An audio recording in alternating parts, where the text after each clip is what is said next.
Everyone, welcome back to our YouTube channel APC academy. आज के इस वीडियो में हम बात करेंगे जीपीसीआर यानी कि जी प्रोटीन कपल्ड रिसेप्टर्स की। लेकिन उससे पहले बात करेंगे व्हाट आर रिसेप्टर्स। रिसेप्टर्स क्या हैं? बिकॉज सेल सिग्नलिंग में जो है रिसेप्टर्स और सिग्नलिंग मॉलिक्यूल्स यानी कि लिगेंड्स जो है वो इंपॉर्टेंट रोल प्ले करते हैं। लास्ट वीडियो में भी हमने बात की थी कि लिगेंड्स क्या है।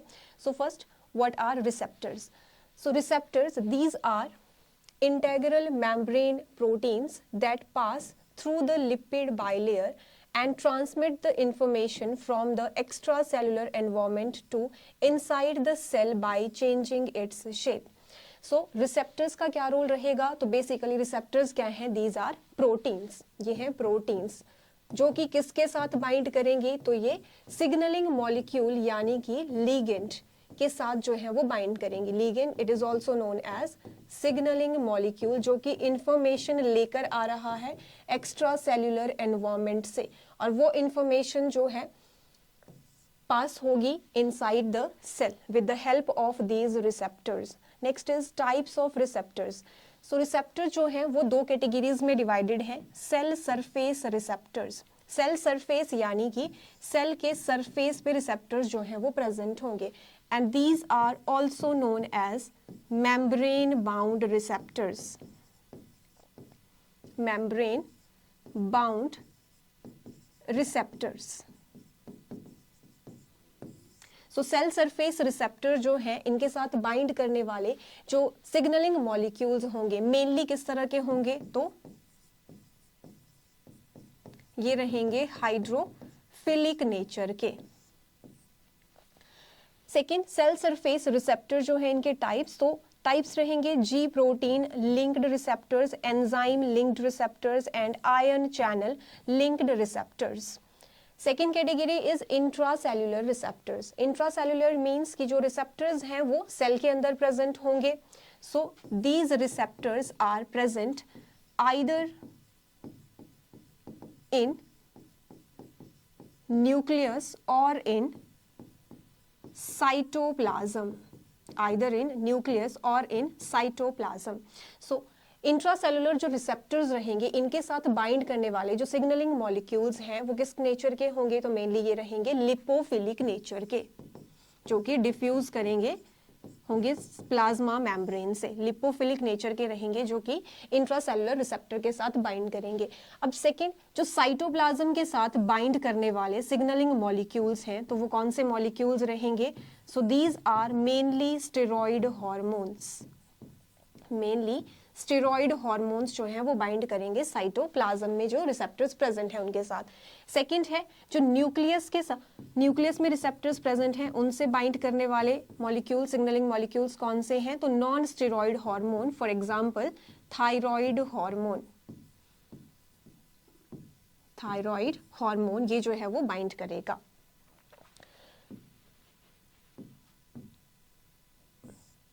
देन नेक्स्ट हम बात करेंगे जो जी प्रोटीन कपल्ड रिसेप्टर्स हैं, यानी कि हम बात कर रहे हैं यहाँ पे एक्स्ट्रा सेल्यूलर रिसेप्टर्स की। Extra cellular receptor, G protein coupled receptors.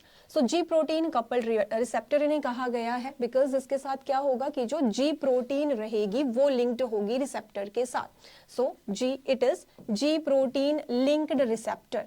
और जो जी प्रोटीन है, G stands for guanine nucleotide binding protein. Here G it stands for guanine nucleotide binding protein. और ये जो रिसेप्टर्स रहेंगे ये प्रेजेंट किस में होंगे? So these are present in all eukaryotes. Eukaryotes में ये प्रेजेंट होंगे। Second, it is the largest family of cell surface receptors. और जो सेकंड लार्जेस्ट फैमिली रहेगी या हम कहें कि जो मेजर फैमिली है वो एंजाइम लिंक्ड रिसेप्टर्स की रहेगी। So it is largest family of cell surface receptors that transmit signal inside the cell with the action of guanine nucleotide binding protein, that is GTP की help से जो है वो information pass होगी cell में। Second, GPCR, they have 7 transmembrane domain। इसमें जो है वो 7 transmembrane domain है, means कि जो यहाँ पे अगर हम बात करें इस रिसेप्टर की, तो इस रिसेप्टर में जो एक्स्ट्रा सेलुलर रिसेप्टर है इसके 3 डोमेन्स हैं। 3 डोमेन्स कौन से आ जाएंगे? एक तो आ जाएगा extracellular domain, this is extracellular domain, and second domain जो रहेगा this is intracellular domain,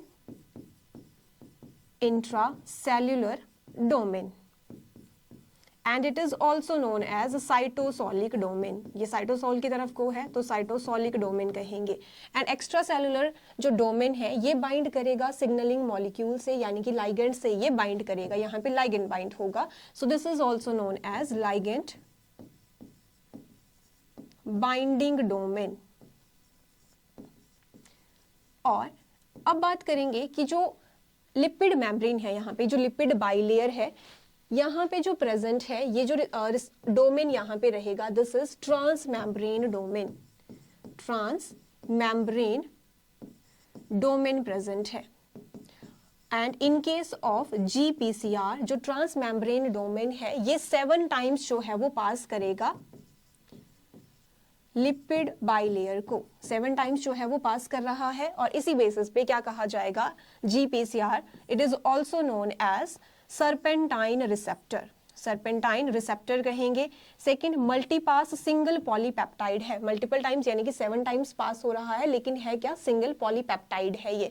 सो हमने यहाँ पे बात की जो एक्स्ट्रा सेलुलर रिसेप्टर्स रहेंगे कि उसके केस में ये जो इसका रिसेप्टर है इसमें 3 डोमेन्स होंगे। कौन कौन से डोमेन रहेंगे? तो एक्स्ट्रा सेलुलर डोमेन रहेगा जो कि लाइगेंड से बाइंड करेगा और इसीलिए से क्या कहा? लाइगेंड बाइंडिंग डोमेन कहेंगे। ट्रांस मेम्ब्रेन डोमेन है जो कि लिपिड बाइलेयर में प्रेजेंट है रीजन, और इनर साइड पे जो रीजन प्रेजेंट है दिस इज कॉल्ड साइटोसोलिक और इंट्रासेल्युलर डोमेन। देन नेक्स्ट हम बात करेंगे जो जी प्रोटीन है, here this is G protein, structure of ji protein next हम डिस्कस करेंगे। सो 3 कंपोनेंट्स रहेंगे जी प्रोटीन के, लेकिन उससे पहले हम बात कर लेते हैं कि ये जो जी प्रोटीन है ये कौन सी जी प्रोटीन है? हेटेरोट्राइमेरिक जी प्रोटीन है। लेकिन जी प्रोटीन्स की कैटेगरी जो है वो ये मोनोमेरिक भी हो सकती है और ट्राइमेरिक भी। So G protein it can be monomeric and trimeric. जो मोनोमेरिक जी प्रोटीन है इसका रोल रहेगा एंजाइम लिंक्ड रिसेप्टर्स में, एंजाइम लिंक्ड रिसेप्टर्स के केस में। और फॉर एग्जांपल हम बात करें तो monomeric G protein example is Ras, Ran, तो ये एग्जांपल्स रहेंगे मोनोमेरिक जी प्रोटीन के। And trimeric G protein, trimeric mean जिसके 3 सब यूनिट्स होंगे, for example G alpha S, ये जो है वो ट्राइमेरिक जी प्रोटीन है। और यहाँ पे हम ट्राइमेरिक जी प्रोटीन की बात करेंगे। तो जो 3 सब यूनिट्स होंगे ये जो है वो डिफरेंट सब यूनिट्स रहेंगे। इसी बेसिस पे क्या कहा कि जो जी प्रोटीन है इट इज हेटेरोट्राइमेरिक प्रोटीन।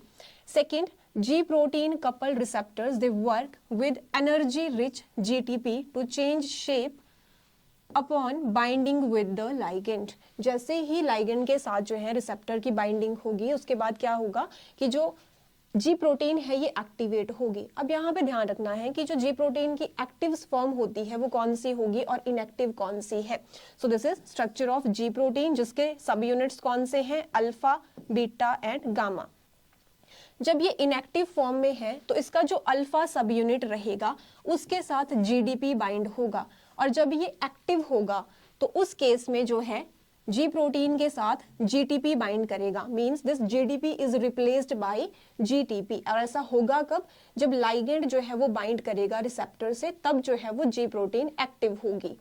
और जी प्रोटीन का जो अल्फा सब यूनिट है it act as a GTPase switch, क्योंकि ये से क्या कर रहा है? एक्टिव और इनएक्टिव फॉर्म में कन्वर्ट करने का काम करेगा।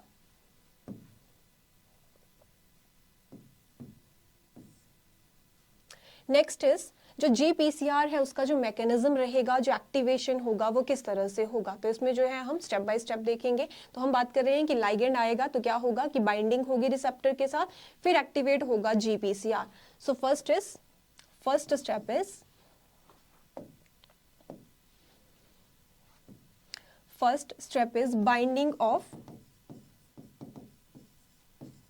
लाइगेंड और सिग्नलिंग मॉलिक्यूल। सबसे पहले बाइंड होगा ये, और कहाँ पे बाइंड होगा तो रिसेप्टर का जो एक्स्ट्रा सेलुलर डोमेन है या लिगेंड बाइंडिंग डोमेन है वहां पे ये बाइंड करेगा। सेकेंड, आफ्टर बाइंडिंग क्या हो जाएगा, GPCR जो है वो एक्टिवेट हो जाएगा। Next is activation of GPCR, और एक्टिवेशन के बाद GPCR यानी कि इस रिसेप्टर में जो है वो कॉन्फर्मेशनल चेंजेस होंगे। So next is conformational changes occur in GPCR, और इन चेंजेस के साथ ही जो है वो G प्रोटीन एक्टिव हो जाएगी। तो G प्रोटीन के एक्टिव होने का मतलब क्या है यहाँ पे कि जो अल्फा सब यूनिट है G प्रोटीन का, उसके साथ अब जो है वो GTP जो है वो बाइंड होगा, यानी कि GDP रिप्लेस हो जाएगा। लेकिन उसकी जो रिप्लेसमेंट करवाएगा वो कौन करेगा, तो जैसे ही कॉन्फर्मेशनल चेंजेस होंगे इस रिसेप्टर में तो ये जो है वो बिहेव करेगा as a GER। GER stands for guanine nucleotide exchange factor, exchange factor. So next step is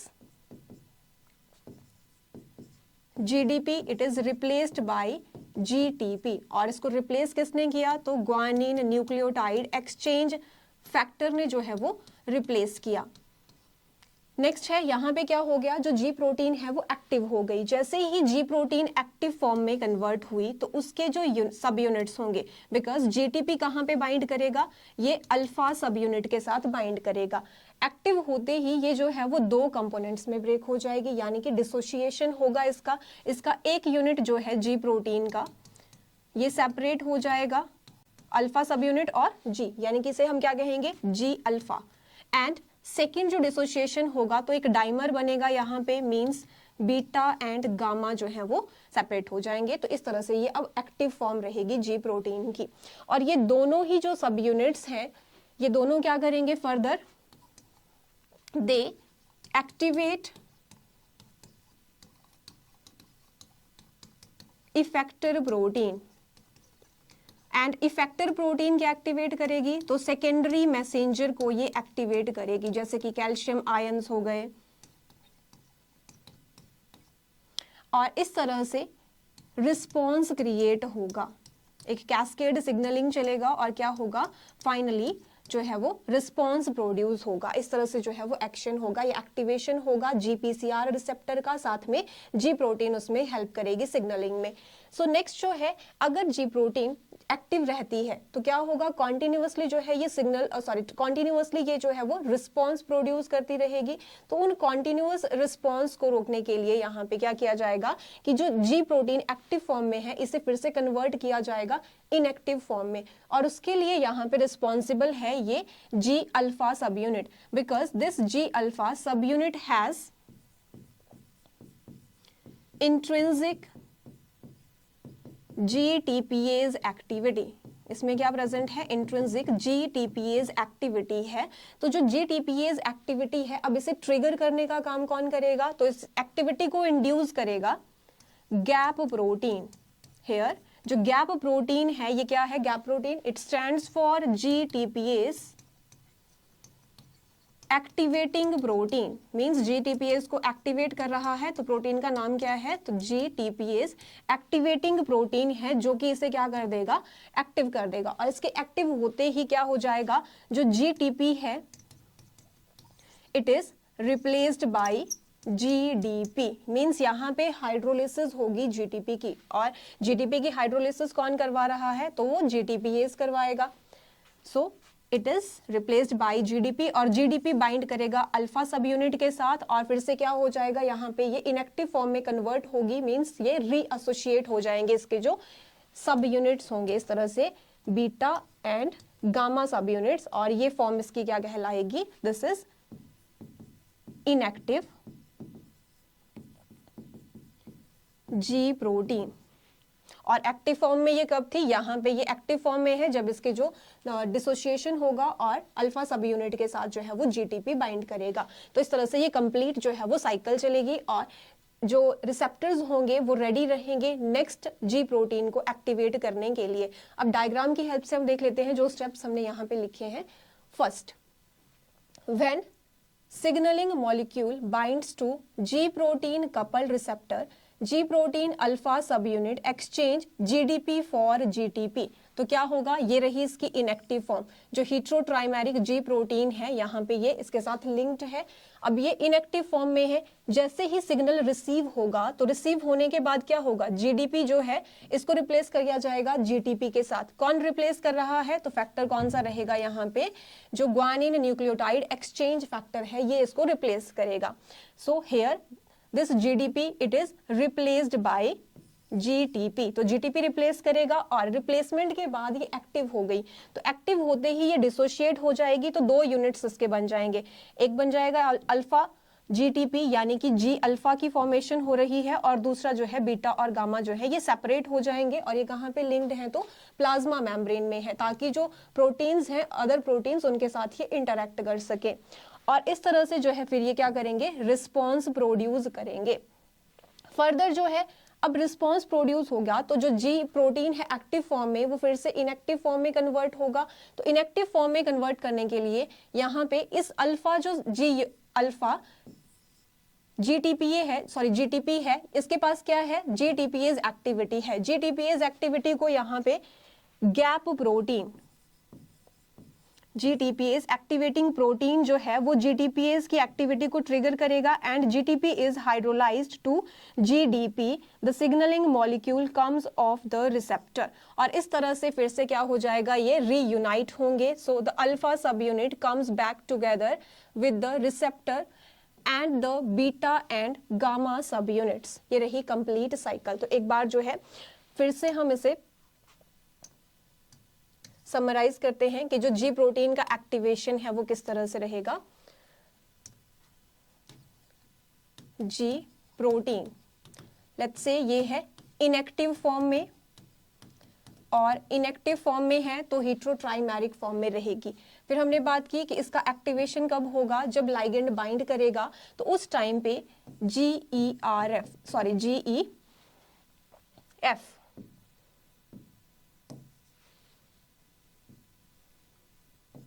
guanine nucleotide exchange factor जो है, सो जी प्रोटीन जब इनएक्टिव फॉर्म में होगी तो उस टाइम पे इसे एक्टिव फॉर्म में कन्वर्ट करने के लिए हमने बात की लाइगेंड जो है वो बाइंड करेगा रिसेप्टर के साथ।